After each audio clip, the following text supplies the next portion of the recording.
Assalamualaikum warahmatullahi wabarakatuh. Dan kali ini kita ada yang spesial banget. Dan ya, kita akan ngobrol secara eksklusif dengan narasumber yang ada di Libanon, dari Metro TV dan juga dari dia orang yang lama pernah di Libanon dan sering ke daerah-daerah konflik. Dia akan bercerita atau mengisahkan cerita tentang 72 jam di perbatasan atau dekat perbatasan dengan Libanon dengan Israel. Assalamualaikum Mas Muhammad Bagil, apa kabar? Waalaikumsalam warahmatullahi Di wabarakatuh. sana Baik, baik ya. Di sana berarti masih pagi ya? sekarang pagi jam 9:04 Oh ya, kita waktu Beirut. beda-beda 5 jam ya, Indonesia dengan Libanon. Mas Besok sudah Bagil, beda 6 jam. boleh dong ceritain kemarin itu waktu perjalanan dari begitu sampai di Bandara Libanon, kemudian ke perbatasan Libanon Selatan. Apa sih yang dilihat sepanjang perjalanan? Bagaimana kondisinya? Karena kan orang tahu ya, kalau kita bicara soal Gaza, pasti bicara juga soal Israel, pasti bicara juga Libanon. Nah, kalau misalnya dari sisi perjalanan ke Libanon Selatan, coba cerita gimana? Bismillahirrahmanirrahim. Jadi perjalanan kami ke Libanon itu pada hari Jumat, Jumat setelah selesai sholat Jumat kami ke Libanon Selatan. Sebenarnya begini, kalau kita mau bercerita Libanon Mhm, itu sudah mengalami krisis sejak Perang 2006 lalu dengan mhm, Israel. Artinya kondisi ekonomi masyarakat di sini itu cukup sulit ya, pekerjaan sulit. mhm, Kemudian berlanjut dengan perang di Suriah. mhm. Jadi mereka harus menampung pengungsi-pengungsi Suriah. Artinya menambah beban untuk Libanon sendiri. Lalu ada explosion tahun berapa itu yang ledakan di pelabuhan Beirut. Dan itu menambah pukulan berat untuk ekonomi Libanon. eh, di sini mata uang mereka sendiri jatuh ya sampai 60 seper 60-nya. Artinya uang mereka sudah nggak ada artinya lagi. Dulu kita $1 itu bisa 1.500, sekarang sudah 90.000. Eh, Sepanjang perjalanan kami ke Libanon itu masyarakat eh, tampak tenang, tetapi ketika kita berbicara dengan mereka, mereka mengkhawatirkan perang ini akan meluas sampai ke Libanon. Sampai Ini kami masyarakat di yang di Libanon Beirut Selatan, apa yang sudah di di Beirut, Libanon Selatan? di Beirut, di Oh, Beirut, masih di di Beirut. Beirut. Ini masih di kota Beirut ya? Mereka udah merasa cemas juga ya? Iya, betul, betul. Artinya trauma mereka pada perang 2006 yang meluluhlantakkan Libanon itu Hmm? masih segar dalam ingatan mereka. Dan tapi ketika kami sampai di Libanon Selatan, kami tinggal di rumah penduduk di sana. Karena kami harus menginterview pendapat masyarakat di situ. Kita nggak bisa menginterview tokoh-tokoh officer di sini ya, tokoh-tokoh formal, jawabannya akan formal. Kami interview penduduk di sana. Tampaknya mereka steadfast ya, artinya mereka teguh sekali. Mereka teguh dengan keyakinan mereka bahwa apapun yang akan dilakukan Israel terhadap mereka, mereka akan menang. Artinya begini, mereka mereka memiliki prinsip kemenangan itu tidak bisa diartikan secara material. Artinya betul rumah mereka hancur gitu. Tetapi mereka mampu melawan itu adalah sebuah kemenangan. Eh, Ketika kami di sana itu dentuman roket, kami berjarak sekitar 15 kilometer dari Itu perbatasan. dari perbatasan Tetapi Libanon Selatan dengan Israel Libanon, Israel. betul, betul di namanya Jarak daerah 15 kilo Kiam. aja masih kedengeran suara dentuman bom atau roket. Sangat keras, sangat keras. Ada suara yang kecil, cukup kecil, itu saya kira berbagai Itu jenis roketnya ya. beruntun atau Tapi misalnya ada sekali-sekali atau misalnya dalam waktu 3 jam ada satu atau berapa jam gitu. eh, dari yang kami pantau itu kadang berentet, kadang sebuah ledakan, kemudian disusul dengan rentetan senjata, seperti senjata senapan mesin. Tetapi ada juga yang dentuman berkali-kali, kemudian diam gitu, kami tunggu juga. Jadi sulit untuk merekod suara dentuman itu karena kami harus menunggu Oh, momen yang tepat, artinya oh, terus jadi berdiri secara terus-menerus kan. tapi Ya. frekuensinya boleh dibilang cukup sering dengar suara dentuman itu ya. Terus-menerus, Ini kalau terus-menerus. Kalau misalnya kami tanya ada. 15 kilometer dari perbatasan Libanon Selatan dengan Israel, itu masih terdengar suara dentuman, artinya bahwa apakah pasukan dari Israel itu sudah masuk ke wilayah Libanon atau karena memang saking kerasnya suara-suara apa dentuman atau roketnya itu sampai kedengaran jauh. Eh, dari yang kami pantau, dari rekaman-rekaman yang mereka miliki, eh, tidak ada dari Hezbollah atau tidak ada dari Kelompok-kelompok para ya. pejuang itu eh, dari pejuang itu yang masuk ke wilayah Israel atau dari Israel yang masuk. Artinya tidak ada person, tetapi Oh. yang ada exchange fire, Hmm. roket Oh, mereka ataupun tidak masuk ke menggunakan wilayah. Jadi Israel tidak masuk ke wilayahnya Libanon, Libanon juga tidak masuk ke wilayah Israel, tetapi perang bom atau roket masih terus berlangsung. Nah, para pemirsa betul. kan juga pengen tahu nih, para pendengar juga pengen tahu kenapa kita bahas soal Libanon. Jadi boleh nggak diceritain sebenarnya ini kan berawal dari peperangan antara Gaza dengan Israel ya, yang sudah hampir 2 bulan sejak 7 Oktober kemarin. Lebih dari Nah, 2 bulan. iya lebih dari 2 bulan. Nah, terus kemudian kenapa sih tiba-tiba kok Libanon ikut bantuin Gaza untuk menyerang Israel? Kalau mungkin kemarin habis ngobrol-ngobrol dengan para tokoh-tokoh di sana atau mungkin dengan masyarakat, kenapa mereka membantu masyarakat Gaza untuk melakukan serangan kepada Israel? Eh, Wawancara yang pertama kami lakukan kepada pemimpin pejuang Libanon. Eh, eh, Pemimpin politik mereka, jadi bukan pemimpin tertinggi mereka. Mereka menjelaskan bahwa serangan kelompok pejuang Palestina terhadap tentara pendudukan itu adalah hak mereka. Sedangkan serangan Israel kepada Palestina, mereka tidak memiliki hak untuk itu. Mengapa? Itu mungkin cukup unik ya. Artinya pernyataan ini seperti unbalanced. Kita melihat seolah-olah ada apa namanya egoisme gitu ya. Artinya kami boleh menyerang tapi Anda tidak boleh menyerang. Tetapi tidak. Sebetulnya yang dilakukan oleh kelompok pejuang Palestina itu adalah balasan terhadap apa yang sudah dilakukan oleh Israel sebelumnya. Artinya tindakan yang dilakukan oleh pejuang itu sah. Itu adalah balasan. Jadi tidak boleh dinilai sebagai suatu tindakan yang start dari awal gitu. Atau ini ada sebuah permulaan yang menyebabkan serangan yang terjadi sekarang. Tetapi harus dilihat ke belakang. Harus dilihat 1 tahun sebelumnya, Hmm. 2 tahun sebelumnya, 3 tahun sebelumnya. Artinya apa yang dilakukan Israel berkali-kali mereka sendiri yang melanggar gencatan senjata. Mereka yang memenjarakan orang-orang Palestina di tepi barat misalkan. Artinya Gaza dengan tepi barat tidak boleh dinilai sebagai entitas yang berbeda. Karena mereka ada satu warga Palestina. Apa yang Hmm. dilakukan Israel terhadap tepi barat itu artinya mereka melakukan terhadap warga Palestina gitu. Jadi tidak boleh diukur dengan apa yang dilakukan Israel terhadap Gaza saja. Jadi serangan itu adalah balasan terhadap apa yang dilakukan oleh Israel terhadap tentara Israel terhadap uh, uh, apa warga West Bank. Adapun untuk civilian, Hmm. kami sempat mewawancara Mr. Osama Hamdan. Beliau adalah kepala perwakilan Hamas untuk Beirut sekaligus kepala hubungan internasional Hamas. Beliau menjelaskan cukup baik ya. Artinya begini, tidak ada sivilian di dalam Israel itu.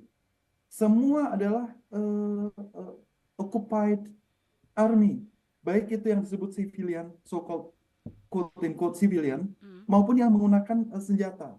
Karena mereka datang itu Hmm. dengan mengusir rumah-rumah penduduk Palestina.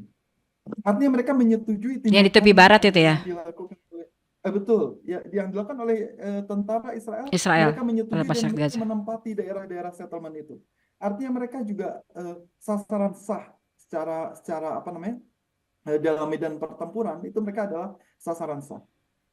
Kami coba meyakinkan lagi artinya apakah ini sebuah statement yang emosional atau statement sepihak. Tapi kami wawancara juga seorang ulama senior di kalangan Ahlus Sunnah di Libanon, Hmm. Banyak Syekh juga ya wawancara Mah. teman-teman di sana ya, para tokoh ya. Betul, betul. Kami harus lakukan itu karena kami harus verifikasi. Kami wawancara Syekh Maher Hamud, Hmm. itu ulama eh, pejuang, ulama perlawanan. Beliau menjelaskan itu sah melakukan serangan terhadap quote unquote civilian. Hmm. Mereka bukan civilian, artinya mereka mereka adalah tentara pendudukan, hanya tidak berseragam. Dan orang-orang yang sekarang yang disebut orang-orang tua, dulunya mereka adalah soldier. Kita tidak boleh lupa itu. Mereka retirement, mereka pensiunan. Hmm. Sebenarnya mereka sudah menyelesaikan quote unquote tugas mereka untuk menduduki wilayah Palestina.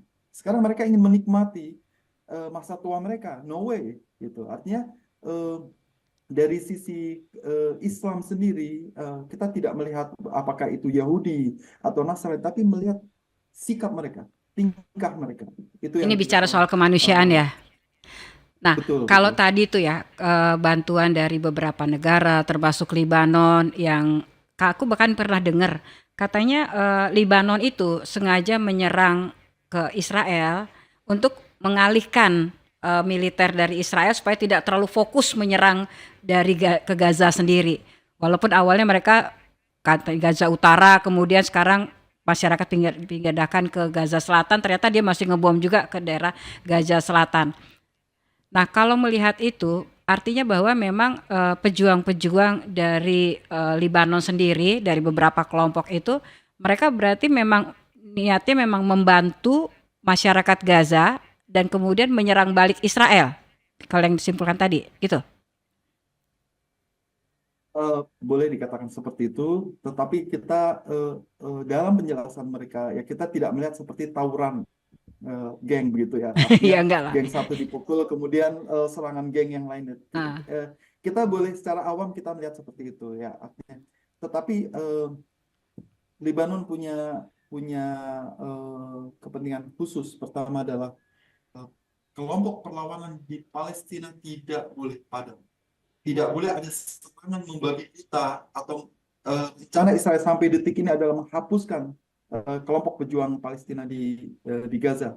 Itu tidak boleh terjadi. terus kalau Kalau misal, itu sampai terjadi, Hah?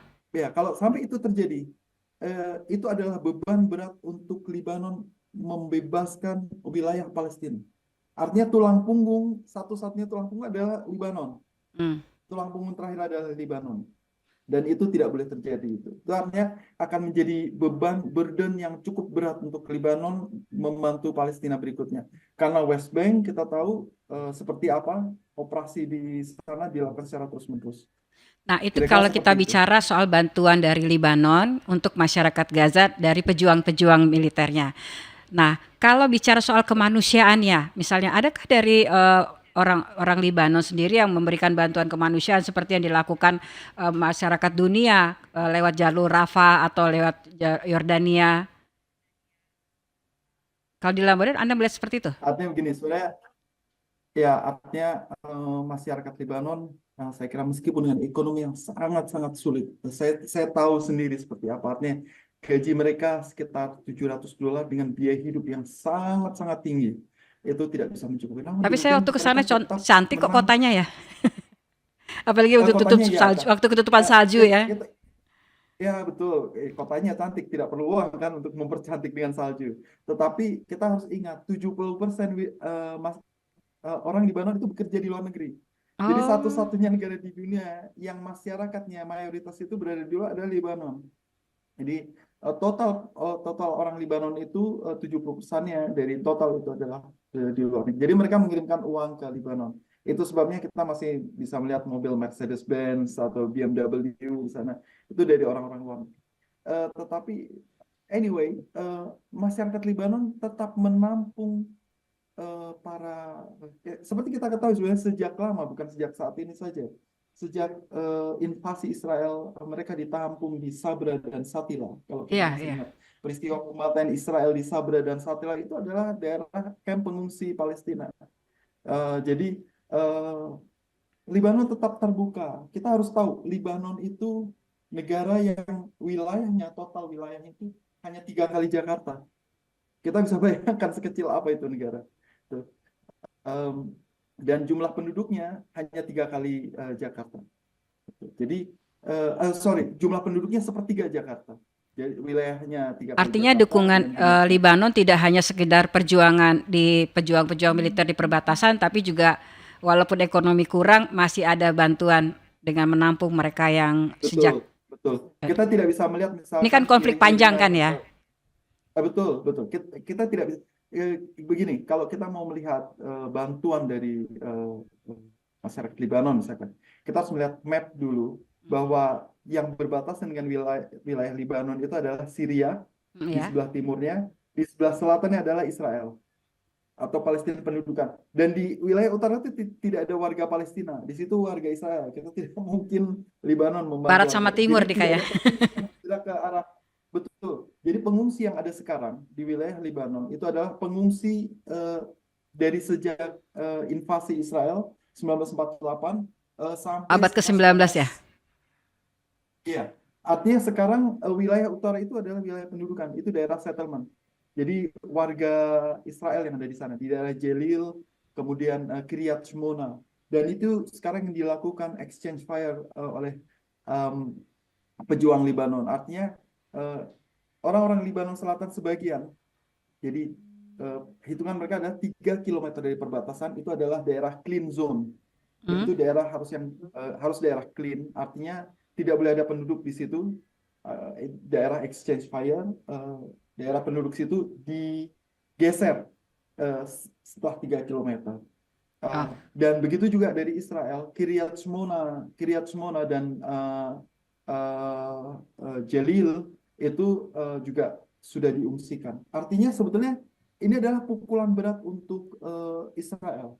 Seperti yang Mbak Desi tadi sebutkan, betul bahwa serangan dari pihak Libanon ke wilayah utara itu memang menyeret pasukan Israel, konsentrasi mereka terbelah dari tadinya harus Fokus ke ke wilayah Gaza Gaza. Utara gitu kan waktu itu ya.